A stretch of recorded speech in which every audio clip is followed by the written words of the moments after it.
आज हमारे maths concept YouTube channel पर आज अपन बात कर रहे हैं भाजकता के नियम, डिविजिबिलिटी रूल्स। मतलब कि संख्याओं को देख करके पता लगाना कि उसमें 2 का भाग, 3 का भाग, 4 का, 5 का आदि संख्याओं का भाग जाएगा या नहीं जाएगा, बिना भाग लगाए हमें तुरंत मालूम करना है कि भाग जा रहा है या नहीं जा रहा है। इसके नियम क्या है उसकी हम जानकारी प्राप्त करते हैं। सबसे पहले बात कर रहा हूँ 2 के भाजकता के नियम की। सबको मालूम होता है कि गणित के अंदर 2 प्रकार की संख्याएं होती है, सम और विषम। तो जिन संख्याओं के इकाई का अंक 0, 2, 4, 6 मतलब कि सम अंक होता हो वो संख्याएं सम संख्याएं कहलाती है। और सम संख्याओं में हमेशा 2 का भाग पूरा जाता है। जैसे मैं आपको कहूं कि ये संख्या जैसे मैंने लिखी 720, 1048, 20,000, 122, इन सब में आप नोटिस करो कि इकाई का अंक 0 है, इकाई का अंक 8 है, इकाई का अंक 2 है। तो इकाई का अंक अगर सम अंक होता है तो हम कह सकते हैं कि दी गई संख्याओं में किसका भाग चला जाएगा, 2 का। आप सीधा बता सकते हो। लेकिन अगर इकाई का अंक सम अंक नहीं होता है, कोई विषम अंक होता है, विषम अंक का मतलब 1, 3, 5, 7, तो इकाई का अंक जब विषम अंक होता है तो उसमें 2 का भाग नहीं जाएगा। तो इकाई का अंक सम अंक होने पर उस संख्या में 2 का भाग पूरा जाता है, हमको मालूम होगा। तो हम आगे बात कर रहे हैं 3 का भाजकता का नियम। 3 का भाजकता नियम, डिविजिबिलिटी रूल ऑफ डिजिट 3। इसके अंदर आप याद रखिए कि आपको ये काम करना है, अंकों का योग करना।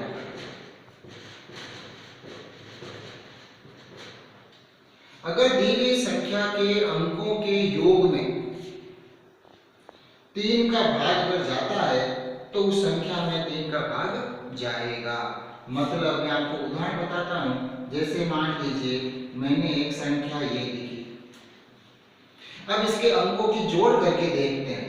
तो अंकों की जोड़ करके देखता हूं, 7 + 2 + 3, तो अंकों की जोड़ आ गई 3 और 2 5 और 7 12। तो अंकों के योग में अगर 3 का भाग जा रहा है, देखिए 12 आ रहा है, 12 के अंदर 3 का भाग जाता है, 3 की टेबल में 12 आता है। तो 12 में 3 का भाग जा रहा है तो हम कहेंगे कि 723 में भी 3 का भाग जाएगा। एक और उदाहरण बताता हूँ, बड़ी संख्या ले लेता हूँ।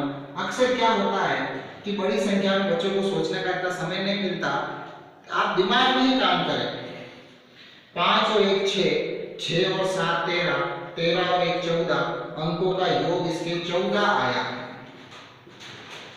और अंकों का योग अगर 14 आ रहा है, हम देखते हैं कि 14 जो है वो 3 की टेबल में नहीं आता। तो 14 अगर 3 की टेबल में नहीं आ रहा है तो आप कह दो कि इस संख्या में 3 का भाग नहीं जाएगा। तो नियम याद कीजिए कि दी गई संख्या के अंकों के योग में यदि 3 का भाग जाता है तो दी गई संख्या में भी 3 का भाग जाएगा, अन्यथा भाग नहीं जाएगा। ठीक, तो आपको 3 के लिए ये याद रखना है कि उसके अंकों का योग करके हमें इस प्रकार से याद करना पड़ेगा। अब मैं बात कर रहा हूं आपके सामने आगे की, जिसके अंदर मैं संख्या लेता हूं 4। 4 का भाजकता का नियम क्या है सर? कोई भी अगर मैं संख्या लिखता हूं, जैसे मान लीजिए मैंने ये संख्या लिखी, मैंने ये संख्या लिखी, मैंने ये संख्या लिखी, तो इसमें 4 का भाग जाएगा या नहीं जाएगा उसके लिए नियम सुनिए कि दी गई संख्या के इकाई और दाई के अंकों को देखिए। अगर इकाई और दाई के अंकों से बनी संख्या में 4 का भाग जाता है तो दी गई संख्या में भी 4 का भाग जाएगा। मैं वापस बोलता हूं कि दी गई संख्या के इकाई और दहाई से बनी संख्या, जैसे 408 के अंदर 08 को मैंने देखा तो 08 में मतलब 08 मतलब 8 हो तो 8 में 4 का भाग जाता है तो 408 में भी 4 का भाग जाएगा।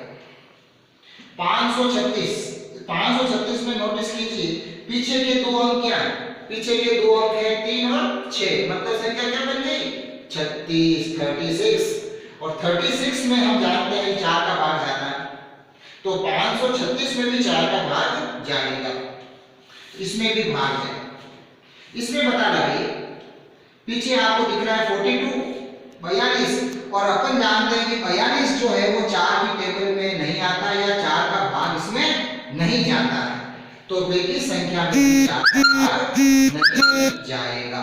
तो ध्यान से सुनिए, वापस बोलता हूं कि 4 का भाजकता का नियम क्या है कि दी गई संख्या के इकाई और दहाई, यूनिट प्लेस और टेंस प्लेस, इकाई और दहाई के अंकों से बनी संख्या में यदि 4 का भाग जाए तो दी गई संख्या में भी 4 का भाग जाएगा, अन्यथा भाग नहीं जाता।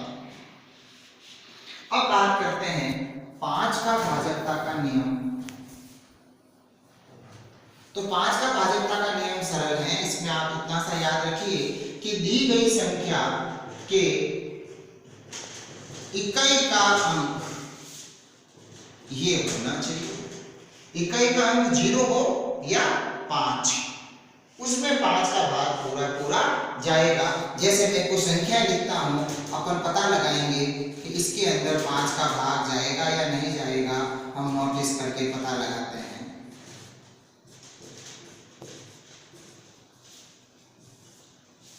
210 इकाई का अंक 0, बिल्कुल इकाई का अंक 0 है, 5 का भाग जाएगा। इकाई का अंक 3 ये नहीं आया, 5 का भाग नहीं जाएगा। 702 में इकाई का अंक 2 है, ये नहीं है, भाग नहीं जाएगा 5 का इसमें। 1075 इकाई का अंक 5, इकाई का अंक 5 भाग जाएगा। और 11786 इकाई का अंक 6 आ गया, ये नहीं है, 0 या 5 नहीं है तो भाग नहीं जाएगा। तो 5 का भाजकता का नियम ये याद कीजिए कि उस संख्या के इकाई का अंक क्या होना चाहिए, 0 या 5, तो उसके अंदर 5 का भाग जाता है। इसके बाद अपन बात करते हैं अगले अंक की, 6 का भाजकता का नियम। 6 तो 6 के भाजकता के नियम में ध्यान से सुने कि 6 जो संख्या है, 6 के गुणनखंड क्या होते हैं मालूम करते हैं। तो 6 के गुणनखंड होते हैं ये। तो इसका जो नियम है भाजकता का नियम, वो इसके आधार पर ही मैं बोलता हूं कि दी गई संख्या में यदि 2 का भाग जाता हो और 3 का भाग भी जाता हो तो उस संख्या में 6 का भाग अवश्य जाएगा। जैसे मैंने एक संख्या लिखी, मान लीजिए इस प्रकार की 7101 लिख दिया। अब इसके अंदर मालूम करते हैं कि 6 का भाग जाएगा क्या। 2 का भाजकता का नियम इसमें लगाइए, तो 2 के भाजकता का नियम इसमें लगाऊं तो इकाई का अंक 1 आ गया, तो इकाई का अंक सम अंक नहीं है तो 2 का भाग नहीं जाएगा।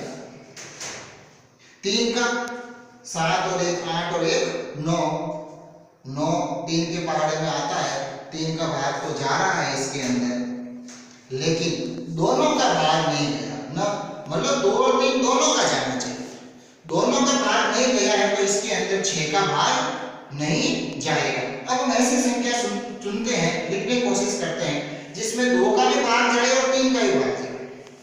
तो 2 और 3 दोनों का भाग अगर जाना है तो देखिए मैंने ऐसे कैसे संख्या लिखी। अब इसमें पता लगाते हैं इसमें 6 का भाग जाएगा या नहीं जाएगा, देखते हैं। तो 6 का भाग के लिए मैंने नियम बताया कि उसमें 2 की भी जांच कीजिए और 3 की भाजकता के नियम की भी जांच की, दोनों की जांच करनी है। तो 2 के भाजकता के नियम की जांच करते हैं। इकाई का अंक देखो, इकाई का अंक क्या आ रहा है 0। 2 का भाजकता का नियम लग जाएगा, मैंने बोला था 2 के भाजकता के नियम में 0, 2, 4, 6 या 8 होना चाहिए। 2 है नहीं 0 है इसमें, तो 0 है तो 2 का भाग जाएगा। अब 3 के नियम की जांच करो, एक बार सबको ऐड करके बताइए। 8 और 1 9, 9 और 3 12, और 12 में 3 का भाग जाता है। इसका मतलब इस संख्या में 2 का भाग भी जा रहा है और 3 का भाग भी जा रहा है, दोनों का जा रहा है। तो जिस संख्या में 2 और 3 दोनों का भाग जाता हो, उस संख्या में ही किसका भाग जाएगा बच्चों? 6 का भाग जाता है। तो इस प्रकार से अपन ने आज की जो क्लास है, इस आज की क्लास के अंदर हमने कौन कौन से भाजकता के नियम सीखे हैं, वापस सुनिए। 2, 3, 4, 5 और 6, इन सब के भाजकता के नियम हमने हो गए। एक बार वापस रिपीट कर देता हूं कि 2 के लिए आपको एक अंक देखना, 0, 2, 4, 6, 8, अगर ये हो तो 2 का भाग जाएगा। 3 के लिए आपको अंकों का योग करके उसमें जांच करनी है, 3 का भाग जाता है या नहीं जाता। 4 के लिए अंकों के मतलब किसी भी संख्या के पीछे के 2 अंक देखो, पीछे के 2 अंक इकाई और दाई, उसमें अगर 4 का भाग जाता है तो दी गई पूरी संख्या में 4 का भाग जाएगा। 5 के लिए मैंने आपको बताया इकाई का क्या होना चाहिए, 0 या 5, 0 हो या 5 हो, उसमें आपके 5 का भाग जाएगा। और 6 के भाग के लिए मैंने क्या बताया कि उस संख्या में किसका भाग जाना चाहिए, 2 का भी और 3 का। तो दोनों का अगर भाग जाता है तो उस संख्या में 6 का भाग भी पूरा पूरा जाएगा। तो इस प्रकार से आज की इस क्लास के अंदर हमने बात कर ली डिविजिबिलिटी रूल्स की, 2 से लगाकर 6 तक। अगले वीडियो के अंदर जब बात करेंगे तो मैं आपको बताऊंगा 7, 8,